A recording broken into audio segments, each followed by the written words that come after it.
Hello. Hello, everyone. Thanks for being here. We're going to discuss in the next 15 minutes or so what machine learning, Java, and if it's at all possible, and if it's possible, what are our options there. Before that, oops, shit. Before that, quick intro. Mohammed, I work for an audio streaming company called Spotify, and I'm Java champion. No, that's not as of yesterday. That's a couple of days ago. And a Google developer expert for Google Cloud. And before jumping into the technical part, I want to highlight how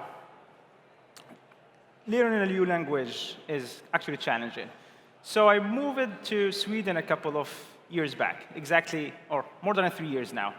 And moving to a new country is challenging in multiple ways because not only for the culture, but you lose all your references, basically.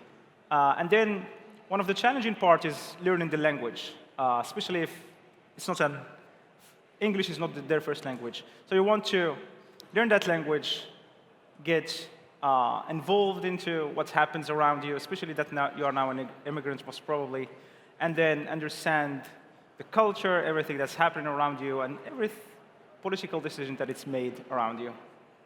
And then when looking into ways into hacking things, because that's what we do as developers, we look always for shortcuts rather than for going straight ahead.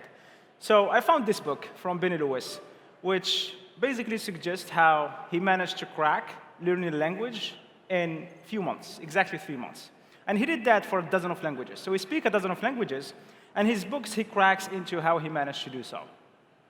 And what he did basically was he built a little knowledge. He built a little little words that he can start a small conversation with. And then he traveled to a country that speaks that language, and he just immersed himself. No English, no other language except the local language. So what happens is he makes a lot of errors in the beginning because he doesn't know much of the words. But what happened is he started to build patterns following the principle of try and error. So he tried to speak, he will make errors, the locals and the individuals will basically try to correct him and help him, and from that, he will basically build patterns on how to have a conversation. He will enrich his dictionary from the words, he will enrich his knowledge, but also build pattern on how a correct, structured sentence would basically be. And if we compare that in how we learn language in traditional school or traditional way of learning language, it's kind of the complete opposite. So we learn the structure of the language first. We learn the grammar. And we learn that the verb, the subject should come first. Don't know about Spanish, but at least for English, let's stick with that. Subject should come first, and then most of the cases, the verb should follow, and then yada, yada, yada. And then we try to build structures and learn those structures, and then each other lesson or so, we try to add into that to complete that structure. We start with the simple one, but keep adding to that structure so we can build those knowledge graph, basically. And what Benny did is the complete opposite. So he basically started with immersing himself, building that pattern, learning the pattern. So the language that Benny was able to learn is not the most grammatically correct one, but is able enough to have a conversation with someone and then understand what's happening around him. So it depends on the end, but depends on your end and your goal. But what Benny did was basically allowed him to learn that language by learning patterns. And for us, the developers, up until recently, the way we did or made the machine smarts were basically following the first path, a structured way of programming. And we do that by getting the requirement and trying to map them into our understanding and map them to our model. So let's take a small example.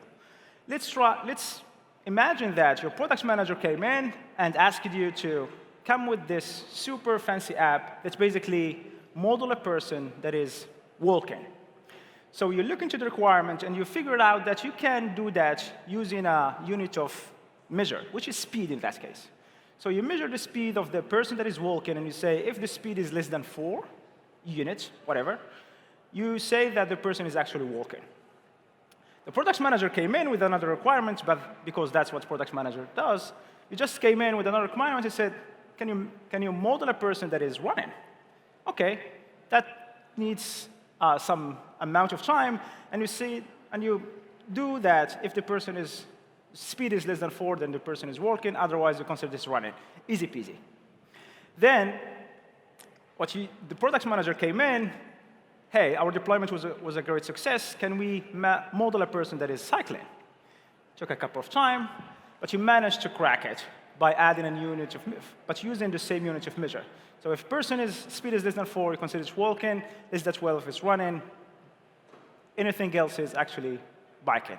Up until now, you are been using the same unit of measure, which is speed. And then the product manager got really excited and came back and say, can we model a person that is golfing? How hard would it be, right?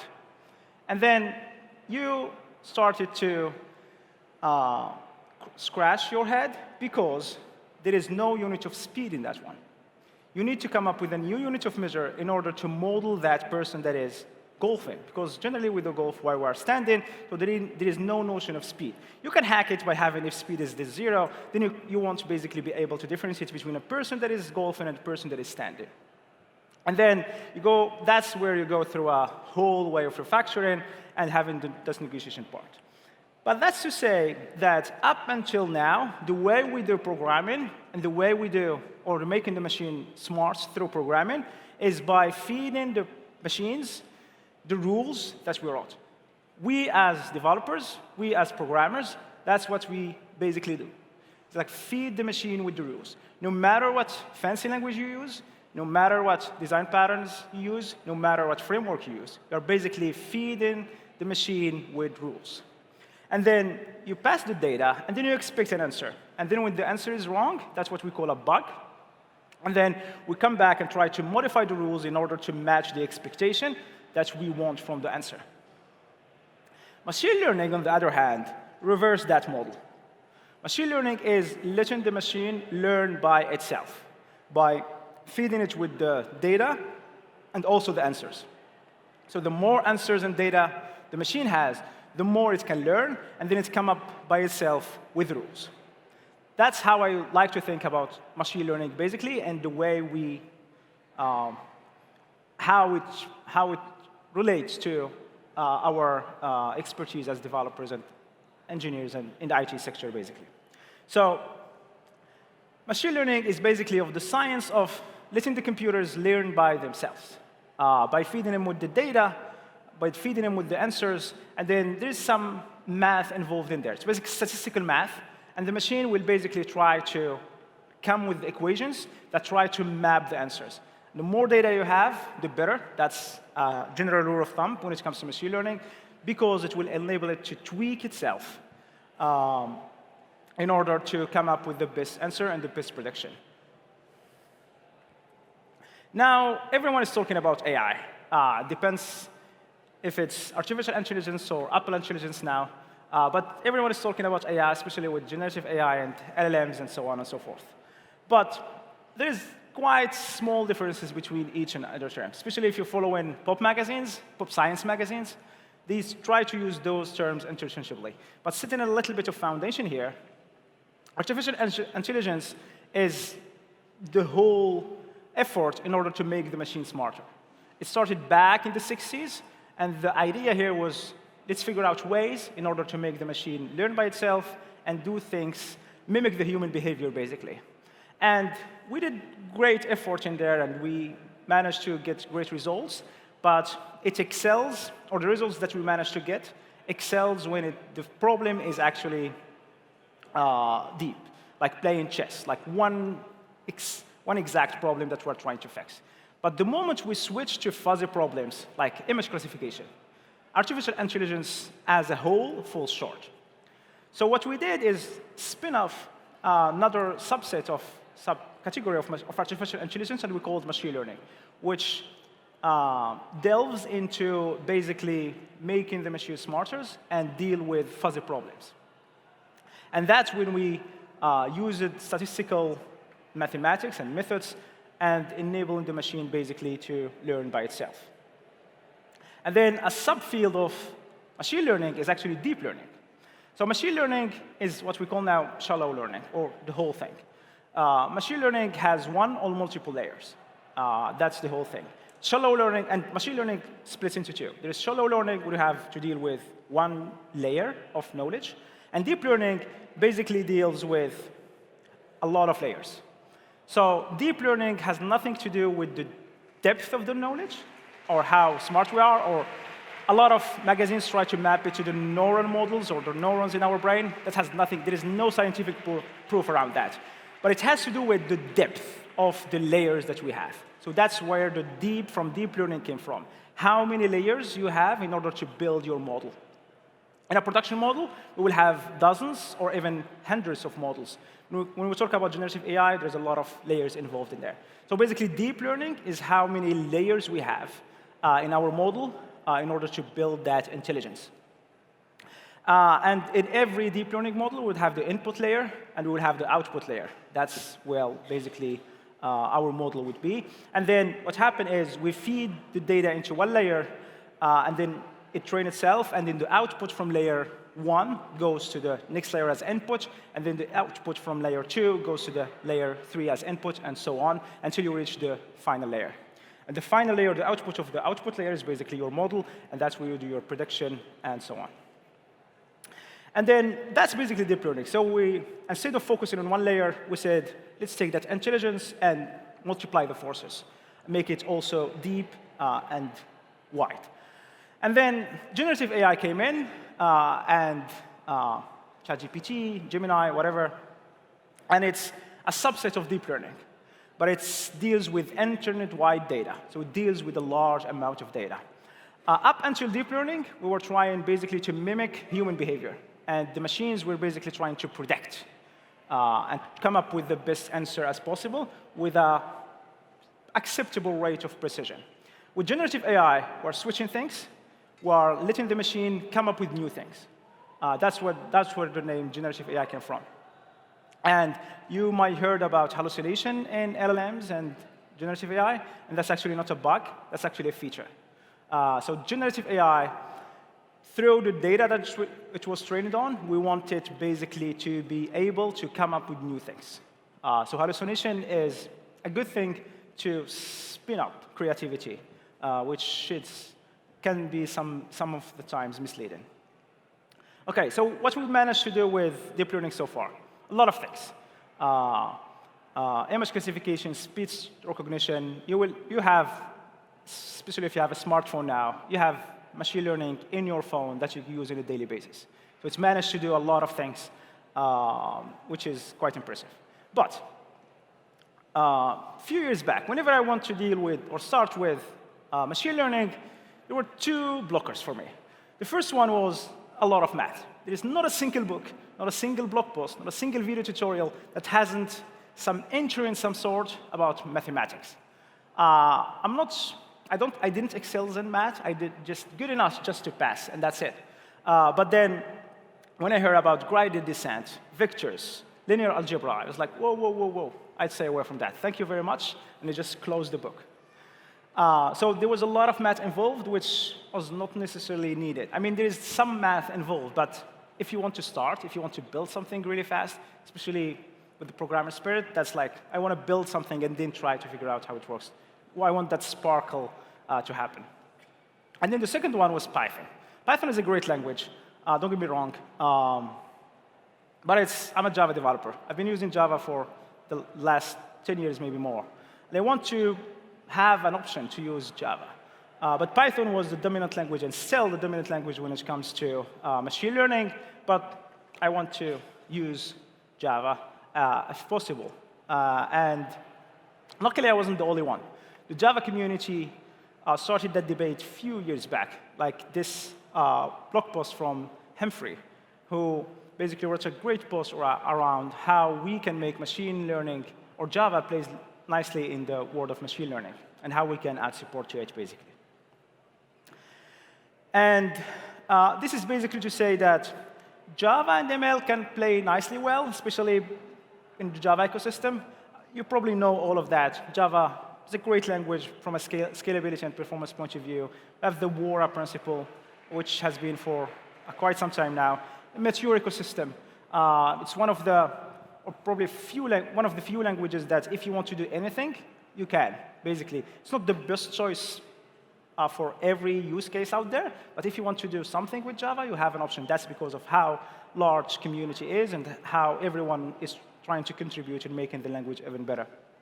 And then this conference is a great showcase of how the community is great when it comes to of Java. So yeah, Java is great in multiple ways. So in the rest of the presentation, we're going to discuss 3 frameworks and 1 GSR.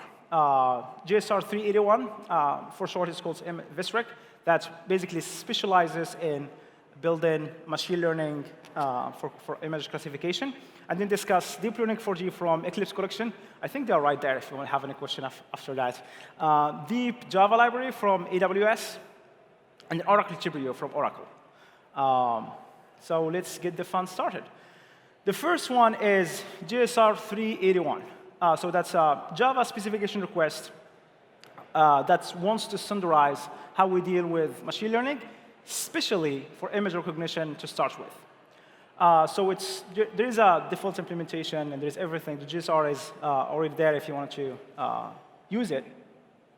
And it's basically, as I mentioned, specializes in dealing with images and videos, obviously. So you can build image classification, object detection, and whatever goes with machine learning and dealing with images. And it has some nice features, such as exporting to other well-known model types, if you will, like ONNX. Let's actually see it in action. So we talk about Java being verbose, right? This is with GSR 381, how much line of code you would need to train your model. And keep that in mind, because when we go to compare it with other frameworks, that will be the complete opposite. But that's basically how much we would need to train my model. So what we are actually building, how many of you watched the Silicon Valley documentary? Hello? The Silicon Valley TV show. OK, 20%. For the rest of you, it was when the internet boom was happening, the Silicon Valley was getting a lot of money. And then telling in a comic way what happens in that part of the world. And one of the episodes, one of the guy built a super cool app, which basically does take a picture and tells you if the image of the food is actually a hot dog or not a hot dog. Well, the expectation was super high. The reality was like it does exactly what it said. If the image was an image of a hot dog, it tells you that's a hot dog. If not, it tells you that's not a hot dog. So that's basically what we're trying to build. And everything, all the models that I show in the presentation, I train them and run them on my machine. So you should expect that they are for demo purposes first, and then they are small to run, to be able to run them on my machine. But that's what we're trying to do here. What we're trying to build, we are dealing with images, so it makes sense to have an image classifier, right? And then our input class is buffered image for obvious reasons. We are specifying the image width and height, and that's because we want to unify the images that we are dealing with. You don't want to have images in multiple shapes. That makes it harder to train and can lead to errors with your model. So to train the data, I have a data set that I downloaded from Kaggle, which is basically a place that's a repository that have multiple computations, multiple data sets that you can use. If you don't know about it already, it's a great way to get the data and get started running quickly. And we have 2 subfolders. We have the test and the train. The test folder that contains an image of hot dog or not a hot dog, and then the train also contains a hot dog or not a hot dog. So basically, we have the train image, that's the train data set that we can use to train our model. The test is basically to test how good our model is and give us feedback. So I was here. We specified the input class, we specified the height and the width of the image, and then What I like about Visric, or JSR 381, is everything is configurable in a specific file. That's what makes the code really compact. Starting with the labels. So we have images, and we want to label them and to basically say if what we want to achieve. So we have a labels file, which is here, and it's basically 2 labels, because that's what we want the image to have. Is it a hot dog or not a hot dog? That's our output classes, and that's I want the model to be able to learn. We have the index.text, and that should be here. So we labeled our images. IntelliJ, yes. So we labeled our images, so we know the labels that is a hot dog or not hot dog. So we want to train that model. So we provide it with a path of the image and then its label. So it's basically the path where to find the image and its label, so it can train itself in order to match its image and its label, and try to find the interesting pieces in that image in order actually to flag it as a hot dog or not a hot dog. And then we have our model, or our neural network architecture, not a model, defined in a JSON file.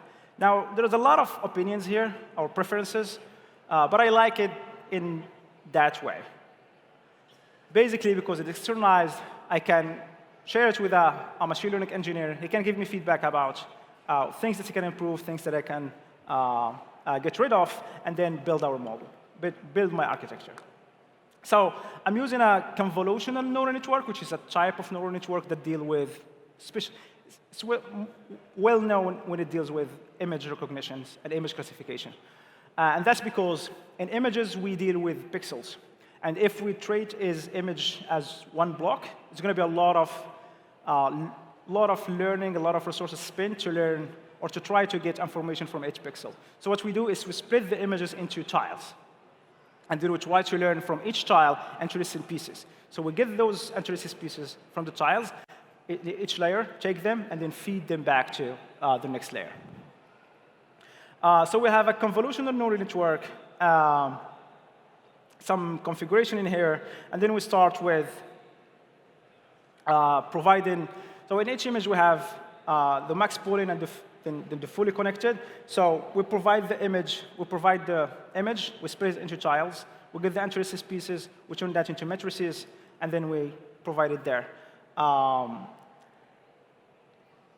So we have the convolution, the max pooling, and then the fully connected. I have one layer here, which is this one. And that's because I want to trade it on my machine. In a production model, you would need multiple layers in there, dozens or even hundreds, in order to deal with. And then we end up with what we call the fully connected, basically converging everything into our labels, which will be 2 in that case, and then we have the output layer. So define my architecture here, and then max error, which is like the maximum amount of error that the model while training can make before aborting the training.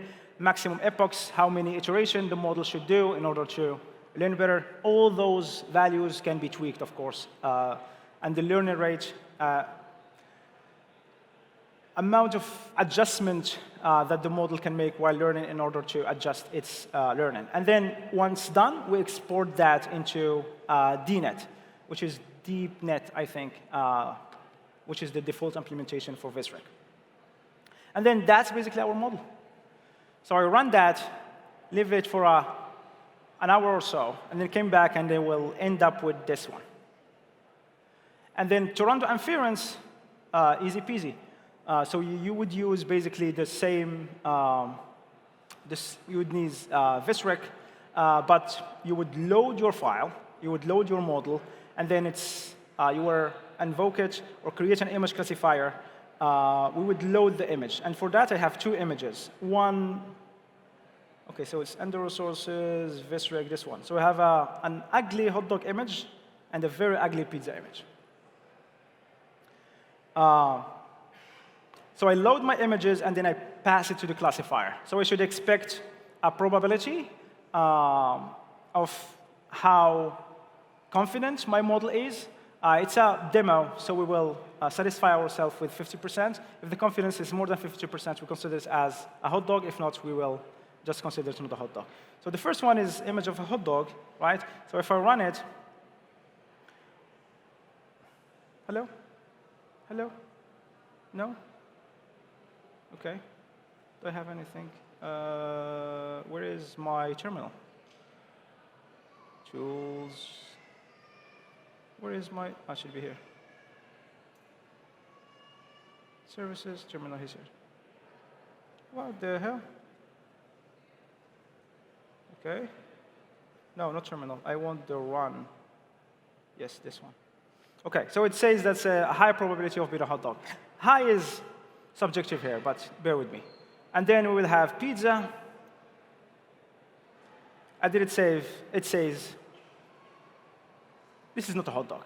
So this is just a demo. You know it should work, because like, otherwise I won't be here. But yeah.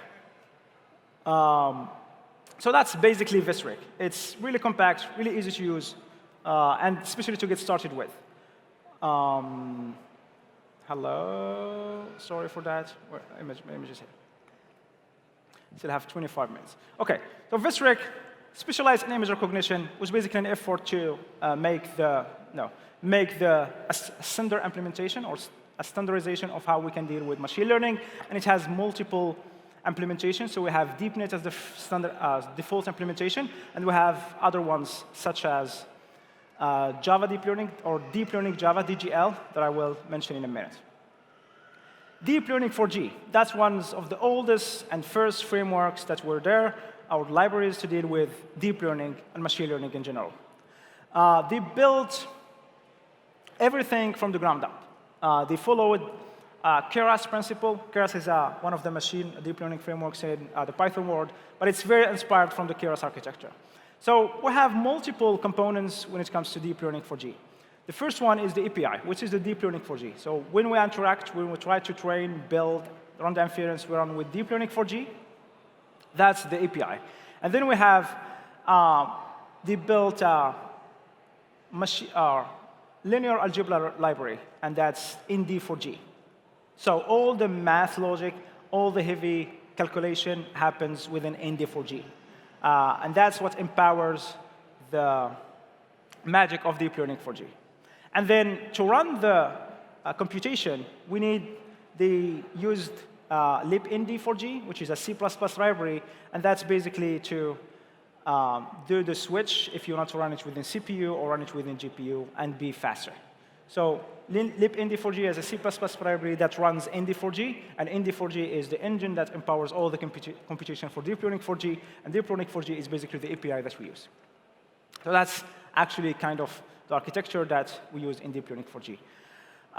Deep learning 4G is one of the richest frameworks when it comes to features. It has support of all the major neural network architectures. It has important export capabilities with PyTorch, TensorFlow, and others. We talked about ND4G. It's the backbone for deep learning 4G. It takes care of all the math that is involved and all the computation that it needs. One of the features I like about deep learning 4G is the capability of run trainings in distributed training, which is really good, especially a few years back when we had scarce resources. It has what we call models.We. Models.We is basically a set of models that are pre-trained and available to use out of the box. They are basically lightweight, very well trained. The precision is very high, very well optimized that you can basically get and run instantly. And then it has multi-language support. That's just to have there, but they support Java and Scala. OK. And then we spoke about how JSR 381 was short and sweet. Deep learning 4G follows the opposite approach of being verbose and a traditional machine learning application. So that's almost the same code as we did in the first one. So there's a lot of scrolling involved. That's what I was trying to emphasize by scrolling a lot and speaking slowly.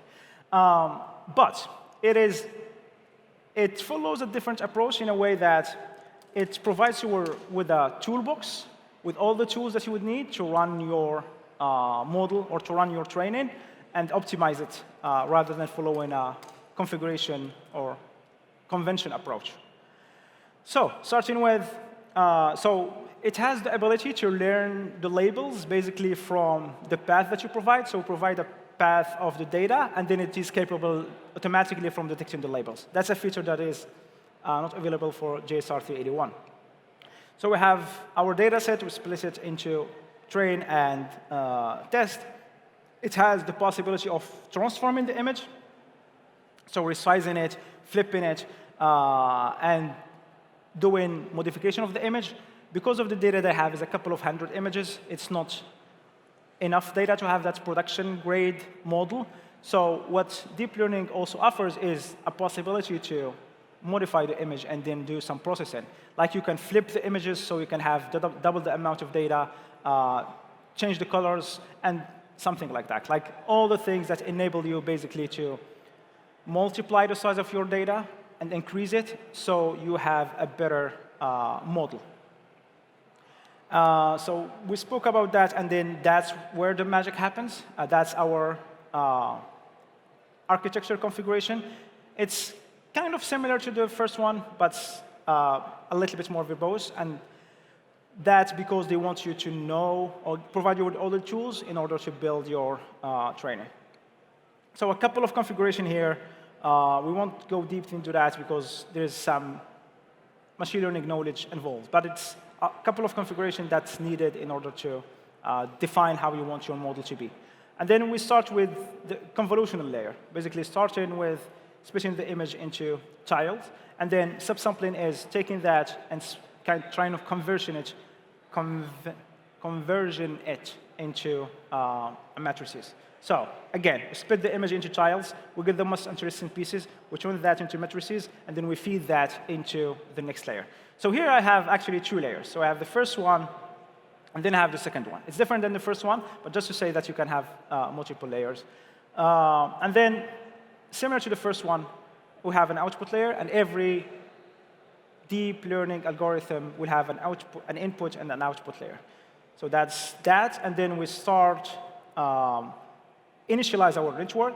And then one good feature of deep learning 4G is have a UI server that you can embed and send events to that server, so you can follow in a graphic way. It's a web application that you can follow the progress of training your model in real life.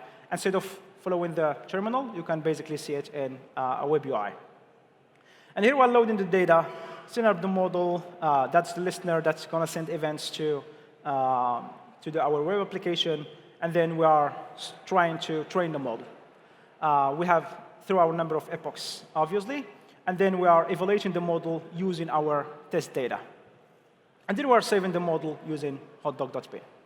So that's one way, or one of the ways you can train your machine learning model, especially similar thing, image recognition using deep learning 4G. Now, in most of the cases, that was training it from scratch. Now, in most of the cases, the challenges that we face are not new.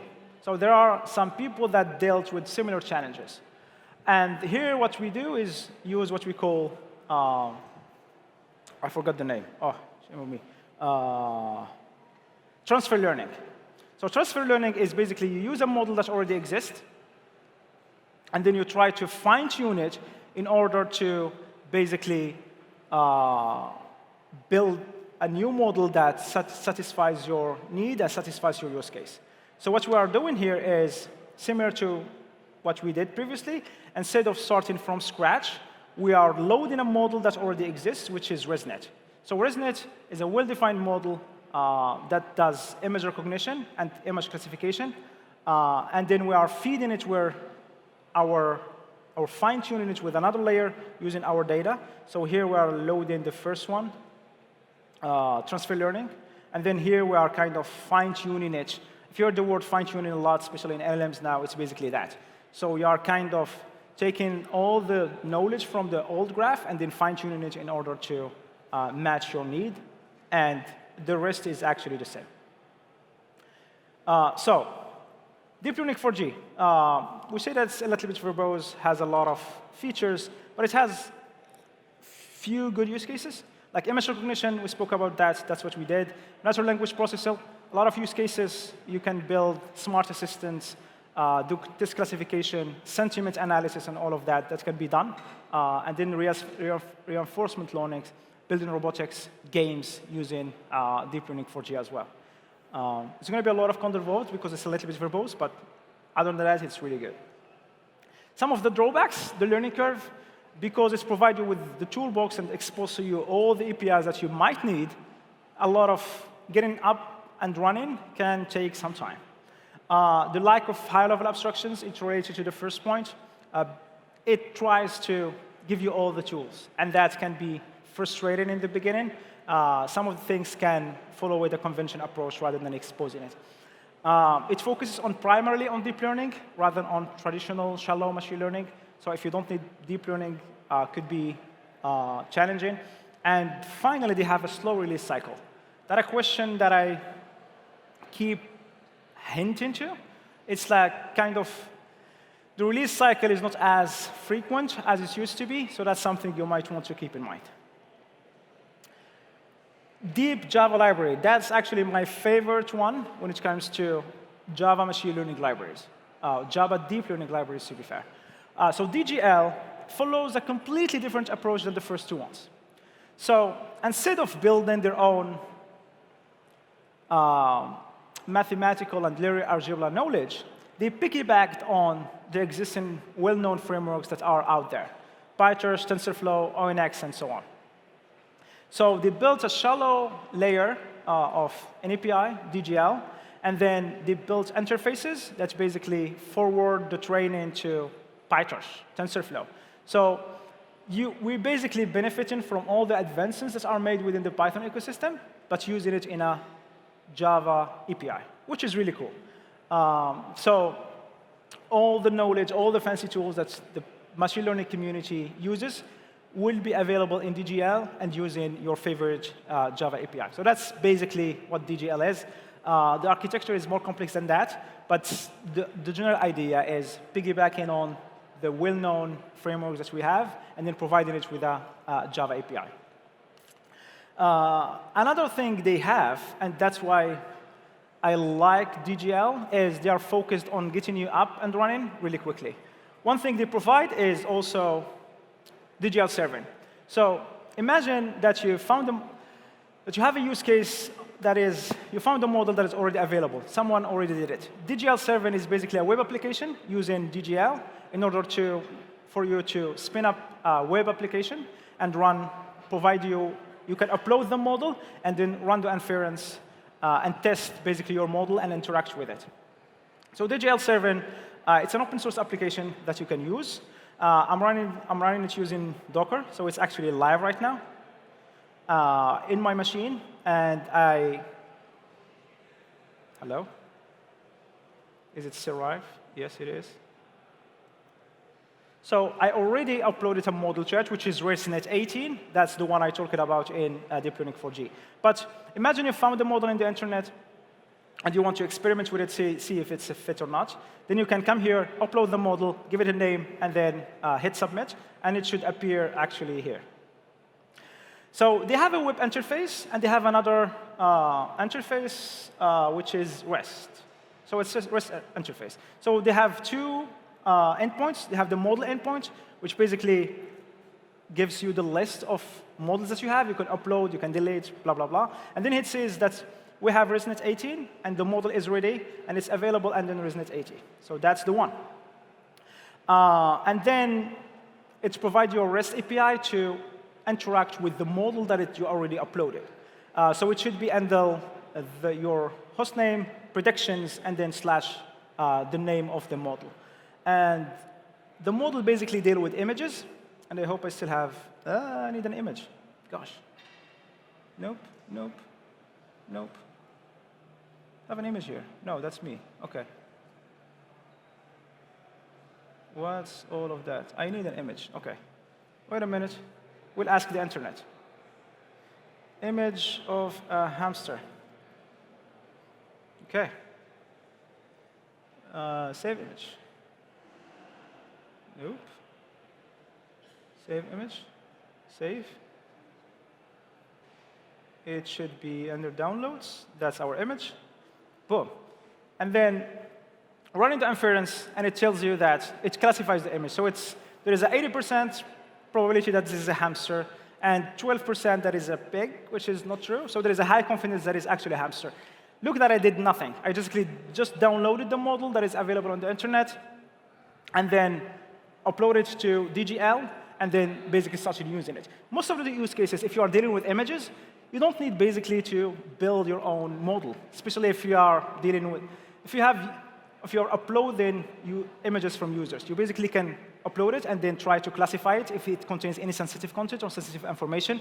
So you have classification out of the box, and you can start using it out there. So it's a server that exposes REST API, so you don't have to basically build all that knowledge, and then you can interact with it within your favorite Java framework, Spring, Quarkus, you name it.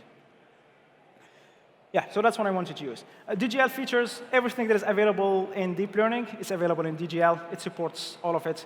It has multi-framework support, the well-known ones, which is I like TensorFlow, PyTorch, MXNet, and so on.